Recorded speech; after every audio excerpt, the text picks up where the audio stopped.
Selamat pagi pemirsa. Kasus penolakan pasien oleh rumah sakit di tanah air bagai lagu lama yang terus terdengar di setiap waktu. Di setiap waktu itu pula pasien selalu jadi korban. Bahkan tidak sedikit pasien yang akhirnya meninggal dunia karena penanganan terlambat gara-gara rumah sakit menolak mereka. Pemirsa, inilah editorial Media Indonesia di seri ini Senin 24 November 2025 dengan tema Memutus Tragedi Kemanusiaan bersama saya Leonard Samosir. Anda juga bisa ikut menyatakan pendapat Anda nanti dengan menelepon nomor 021 583 99 100. Pagi ini telah hadir bersama saya pemirsa anggota Dewan Redaksi Media Group, Jaka Budi Santosa. Mas Jaka, selamat pagi. Selamat pagi, Leo. Sehat ya Mas? Sehat. Harus sehat, karena Harus sehat. jangan sampai tertolak di rumah sakit. Tapi pertanyaannya begini Mas Jaka, kalau kita lihat peristiwa yang terjadi ini, Ya. apakah memang benar semata-mata karena rumah sakit itu kita melihat lebih mementingkan aspek komersial? Ya. Atau seperti apa sebetulnya? Ya, stigma seperti itu ya tidak bisa kita sangkal kan. Bahwa faktanya memang beberapa rumah sakit atau bahkan rumah sakit juga masih mempertimbangkan soal keuangan ini menjadi hal utama. Yeah. Padahal kewajiban rumah sakit, kewajiban pelayanan kesehatan adalah menyelamatkan nyawa manusia, memperhatikan kesehatan masyarakat, memperhatikan, mengutamakan kesehatan pasien yang ingin berobat. Tetapi faktanya bahwa masih ada saja kejadian-kejadian seperti yang terjadi di Papua ini kan, ketika seorang ibu yang sedang hamil kemudian tidak bisa dilayani oleh paling tidak 4 rumah sakit, sehingga kemudian dia meninggal, bayinya juga meninggal. Ini kan sebuah tragedi yang sangat memilukan negara kita. Negara yang seharusnya menjamin kesehatan masyarakat, faktanya sampai sekarang tidak sepenuhnya hadir. Dan ini menurut kami harus menjadi teguran sangat keras bagi pemerintah, bagi negara untuk betul-betul memperhatikan kesehatan masyarakat, betul-betul memenuhi kewajibannya yang setelah diamanatkan oleh konstitusi. Oke, masalahnya adalah sering juga diperhadapkan antara masalah kemanusiaan, Mas Jaka, tapi juga di sisi yang lain rumah sakit terutama mengatakan bahwa mereka juga harus bertahan untuk bisa terus melayani masyarakat. Kita akan bahas itu. Pemirsa, inilah editorial Media Indonesia untuk hari ini, Senin 24 November 2025, Memutus Tragedi Kemanusiaan.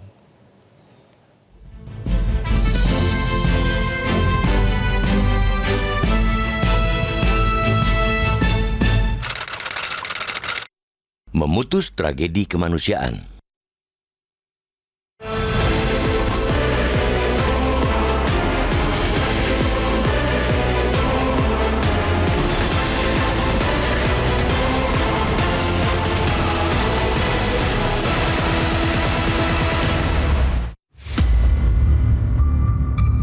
Kasus penolakan pasien oleh rumah sakit di tanah air bagai lagu lama yang terus terdengar di tiap masa.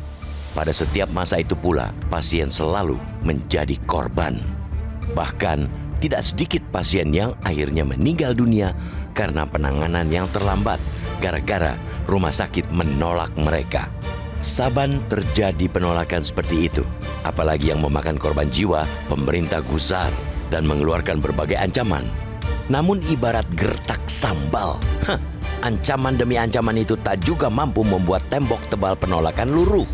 Apa yang menimpa Irene Sokoy, warga Kampung Hobong, Kabupaten Jayapura, Provinsi Papua adalah tragedi yang semestinya membuat kita semua, negara terutama, malu semalu-malunya.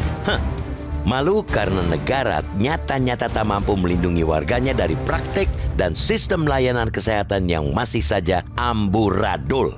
Irene pada awalnya mengalami kondisi darurat menjelang persalinan. Pada Senin 17 November dini hari, ia dibawa oleh keluarga menggunakan speedboat ke RSUD Yowari. Dengan alasan keterbatasan fasilitas, Irene dirujuk ke Rumah Sakit AB Pura di Kota Jayapura. Ibu malang itu disebut terus ditolak. Dari Rumah Sakit AB Pura ke Rumah Sakit Dian Harapan, lalu ke Rumah Sakit Bayangkara, hingga mengembuskan napas terakhir dalam perjalanan ke rumah sakit kelima, yakni Rumah Sakit Dok 2 Jayapura. Tidak hanya Irene, bayi yang dikandungnya juga tidak tertolong.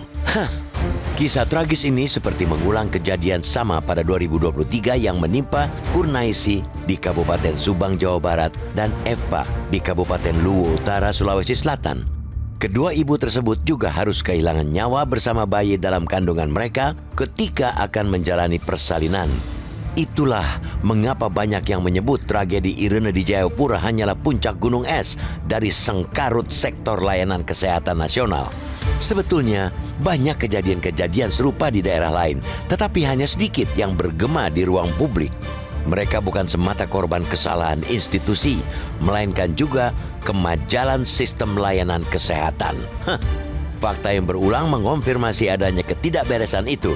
Tragedi demi tragedi yang terus bermunculan mencerminkan bahwa selama ini negara dan pemerintah sesungguhnya belum sanggup menindaklanjuti ketidakberesan itu.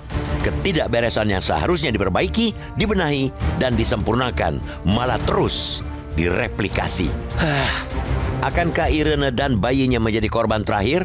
Jawabannya ada pada respons negara. Sesuai dengan konstitusi, negara wajib hadir dalam urusan kesehatan masyarakat.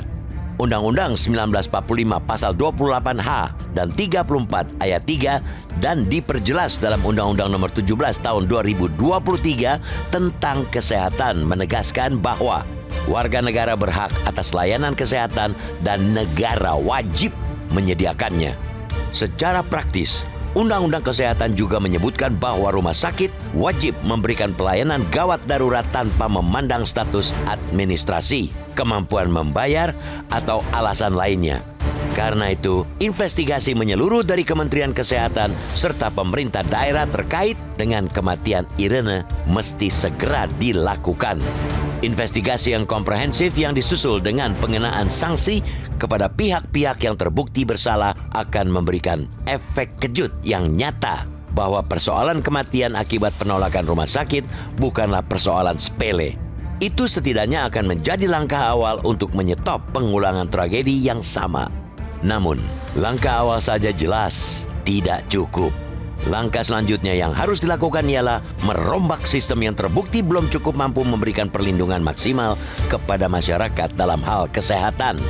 Jika tidak ada reformasi mendasar sistem layanan kesehatan, sangat mungkin akan ada korban-korban lain yang bernasib sama dengan Irene. Kita tidak ingin hal itu terjadi. Rantai tragedi kemanusiaan akibat kegagalan sistem kesehatan seperti yang terjadi di Subang, Luwu Utara, hingga Jayapura harus diputus. Itu adalah bagian dari tugas negara dalam melindungi rakyatnya.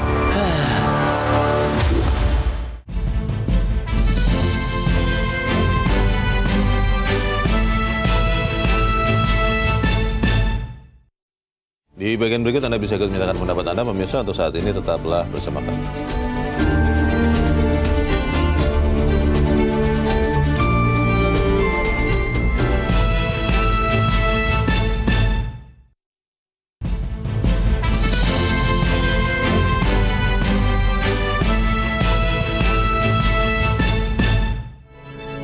Terima kasih Anda masih bersama kami dan kita akan mendengarkan dulu ya Mas Jaka pendapat dari pemirsa Metro TV kali ini dari Cirebon, Jawa Barat ada Ibu Indra.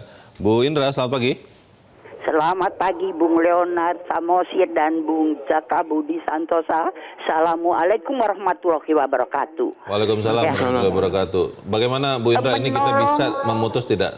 Singkat padat saja Bu, silakan Bu. Ya, menolong orang sakit dan memberi pendidikan dari dulunya juga bukan pekerjaan yang mengharapkan upah. Kita tahu tabib dan empuk-empuk suhu itu kan memberikan pelayanan kesehatan dan pendidikan dengan ikhlas. Sekarang dengan aturan-aturan yang ada Bung Leo, aturannya itu misalnya BPJS itu kita belum memahami aturan yang ada, sudah ganti lagi aturannya. Jangan lagi pasien, tenaga kesehatannya aja masih bingung mempelajari. Iya, jadi bingung apa yang dilakukan. Sementara kalau melakukan kesalahan tindakan, kita lihat sendiri sekarang berapa banyak orang-orang yang dijadikan tersangka korupsi. Menurut Bu Indra, bagaimana cara yang paling cepat, Bu? Bagaimana cara paling cepat untuk kita membantu masyarakat yang kesulitan supaya tragedi kemanusiaan seperti saudara kita Bu Iren Sokoy almarhum itu tidak terjadi lagi, Bu Indra? Ya, terima Bung Leo. Diterima saja. Diterima saja, tapi pernah kejadian diterima, dimasukkan, dokternya yang dan perawatnya yang disangka mau menggelapkan uang uang ada yang kecurigaan dibayarkan juga, pasien, ya. begitu. Iya, jadi Baik, itulah aturan yang semrawut itu yang kata Bung Leo, puncak gunung es, itu Oke. baru satu contoh, banyak sekali yang demikian. Terima kasih. Assalamualaikum kasih. warahmatullahi wabarakatuh. Waalaikumsalam warahmatullahi wabarakatuh. Terima kasih Bu Indra dari Cirebon, Jawa Barat. Bu Indra mungkin mewakili perasaan banyak dari kita ya yang gemas. Tapi masalahnya begini, Mas Jaka, yang paling dekat, yang bisa dilakukan dan segera dilakukan apa untuk mencegah kejadian meninggalnya pasien ini terjadi lagi? Ya, tegakkan aturan. Karena kan sudah dengan jelas dan tegas kan bahwa ada aturan fasilitas kesehatan atau tenaga fasilitas kesehatan itu tidak boleh menerima pasien yang dalam kondisi darurat. Tidak boleh menolak. Tidak boleh menolak. Bahkan dalam undang-undang kesehatan itu ancamannya tidak hanya denda, tapi juga pidana. Oh. Kalau untuk pimpinan fasilitas kesehatan yang dengan sengaja tidak melayani pasien yang dalam kondisi darurat, dia bisa pimpinan dan tenaga kesehatan yang tidak melayani pasien dalam kondisi darurat, dia bisa diancam hukuman maksimal 2 tahun dan denda maksimal 200 juta. Ada ancaman pidananya. Betul. Ketika akibat penolakan itu mengakibatkan cacat atau kematian, itu hukumannya tuh bisa 10 tahun dan denda maksimal bisa 1 miliar. Jadi aturan ini sebenarnya sudah dibuat untuk betul-betul memaksa dalam tanda kutip agar rumah sakit dan atau klinik segala macam itu tidak menerima pasien, itu tidak boleh. Tapi faktanya penerapannya menurut kami juga masih jauh dari optimal, sehingga tidak mengherankan kalau masih saja terjadi hal seperti ini, seperti yang dialami oleh Ibu Iren Sokoi, karena memang penegakan aturannya menurut kami tidak optimal. Kalau umpamanya pemerintah itu betul-betul memberikan efek jerah kepada mereka, saya pikir mereka akan berpikir 2 kali kok untuk tidak menerima pasien dalam kondisi darurat. Tapi kalau kita lihat prosesnya di dalam editorial juga Mas Jaka dikatakan kan ada beberapa rumah sakit yang karena alasannya keterbatasan fasilitas. Kalau itu memang benar, artinya kan memang pemerintah harus meningkatkan fasilitas mereka. Iya, meskipun ada keterbatasan fasilitas, itu juga ada aturannya sendiri. Umpamanya tidak bisa melakukan tindakan karena fasilitasnya terbatas. Dia harus mencarikan rujukan atau mengantarkan pasien itu rujukan dengan ambulans. Itu ada aturan-aturan teknis seperti itu. Tetapi pertanyaan apakah aturan-aturan itu sudah mereka laksanakan secara benar? Itu yang jadi pertanyaan kan, karena faktanya kalau kejadian-kejadian sebelumnya itu ya ketika pasien ditolak di sebuah rumah sakit atau klinik karena tidak, ya dia cari sendiri, dia pontang-panting untuk ke rumah sakit yang lebih fasilitasnya lebih lengkap. Bagaimana kita memastikan pemerintah daerah ya, kalau kita bicara ini kan sudah di daerah nih, mengerjakan juga tugasnya, karena kalau kemudian hanya misalnya Dinas Kesehatan kan mungkin terbatas, Mas. Ya, saya pikir ini sebenarnya bukan tugas hanya tugas pemerintah pusat ya. Saya pikir pemerintah daerah juga punya tugas yang langsung terkait dalam persoalan ini. Termasuk di Papua ini kan kita mengapresiasi apa yang dilakukan oleh Gubernur Papua, Pak Matius Dakhiri, yang dia akan mengevaluasi total sistem pelayanan kesehatan di wilayah mereka. Setelah kejadian ini. Iya, juga akan melakukan investigasi. Saya pikir memang harus dilakukan. Dan ketika terjadi kesalahan berat yang dilakukan oleh pihak fasilitas kesehatan atau tenaga kesehatan, yang menurut saya harus ada sanksi yang signifikan sehingga orang akan berpikir 2 kali untuk melakukan hal-hal serupa. Bagaimana kita memastikan bahwa evaluasi itu berujung ke perbaikan, Mas Jaka, supaya tidak terulang lagi? Kita bahas di bagian berikut. Pemirsa tetap bersama kami, editorial Made in Indonesia segera kembali.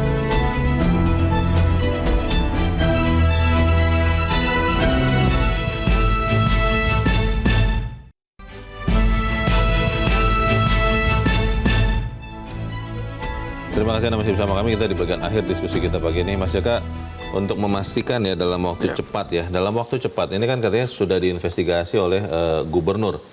Pertanyaannya adalah apakah investigasi itu akan berujung ke evaluasi, evaluasi itu akan berujung ke perbaikan, atau jangan-jangan nanti kita keburu lupa nih kasus ini? Iya, harusnya investigasi jangan hanya sekedar gagah-gagahan kan, hanya sekedar bahwa seolah ingin menunjukkan bahwa pemerintah itu peduli. Investasi harus dilaksanakan dengan hasil akhirnya itu perbaikan. Kalau investigasi tidak mendapatkan apa-apa, ya apa gunanya investigasi? Yang pasti begini, pemerintah sekali lagi adalah tanggung jawab untuk melayani kesehatan masyarakat itu tidak bisa ditawar-tawar. Dalam undang-undang ditegaskan begitu, dalam konstitusi negara kita ditegaskan begitu. Jadi ya mereka harus memikirkan bagaimana agar hal-hal seperti ini, seperti yang dialami oleh Ibu Erin Soko itu tidak boleh terjadi lagi. Jangan sampai dulu kan ada satir ya, bahwa orang miskin dilarang sakit.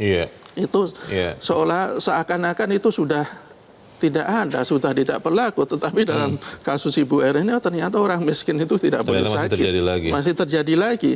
Ini sekali lagi menjadi lecutan bagi pemerintah bahwa di lapangan itu masih banyak persoalan dalam upaya memberikan pelayanan kesehatan. Jadi yang paling penting menurut kami adalah pemerintah harus kembali menegaskan kepemimpinan fasilitas kesehatan bahwa mereka itu punya kewajiban tidak boleh menolak pasien apapun ceritanya, kecuali kalau masalah fasilitas dan segala macam. Bahkan rumah sakit yang tidak bekerja sama dengan BPJS sekalipun itu juga tidak boleh menolak pasien ketika pasien dalam kondisi darurat dan harus segera ditangani. Jadi aturan-aturan seperti itu harus betul-betul kembali ditekankan, dan pimpinan fasilitas kesehatan juga harus memberikan informasi atau pendengaran kepada jajarannya di fasilitas kesehatan bahwa aturannya itu seperti itu, bahwa aturannya itu harus betul-betul dilaksanakan, dan kalau tidak dilaksanakan dengan secara sengaja, ancaman adalah hukuman pidana dan denda. Kalau hal itu betul-betul diterapkan dan pelaksanaannya betul-betul diawasi, ditegakkan, saya pikir paling tidak bisa dikurangi lah hal-hal tragedi-tragedi seperti ini. Ada efek jerah ya? Iya, ada efek jerah. Tetapi kalau tidak, kalau misalnya sanksinya itu cuman minta perombakan di jajaran pimpinan fasilitas atau manajemen di fasilitas kesehatan, kok saya pikir tidak terlalu berpengaruh. Kalau kita bicara perhatian dari Kementerian Kesehatan, di dalam berita utama dikatakan sudah akan mengirim tim untuk menginvestigasi. Itu cukup atau kurang?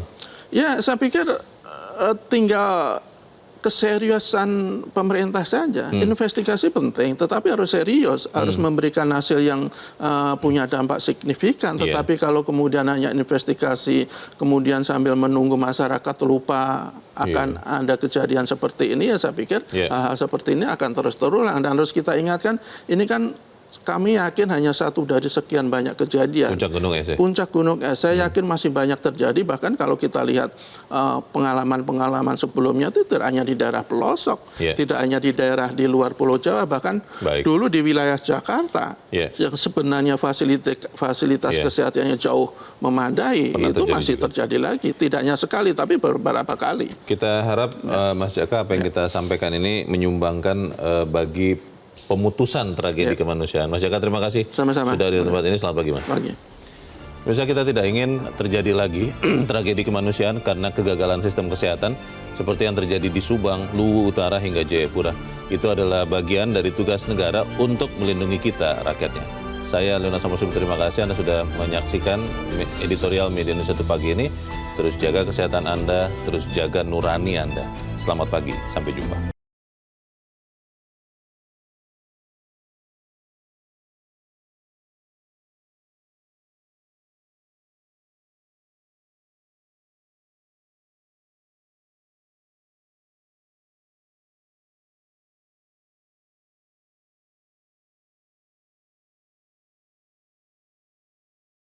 Jelajahi cara baru mendapatkan informasi. Download Metro TV Extend sekarang.